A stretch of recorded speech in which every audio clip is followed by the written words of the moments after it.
Passeggiando lungo i giardini vicino alla Biennale incontriamo ad un certo punto la statua e il monumento a Giuseppe Garibaldi.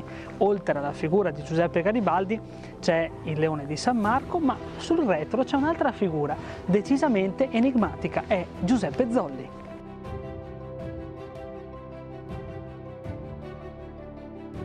Ma chi era Giuseppe Zolli? Giuseppe Zolli era un garibaldino nato nel 1838 che aveva partecipato proprio alla spedizione dei Mille con Garibaldi.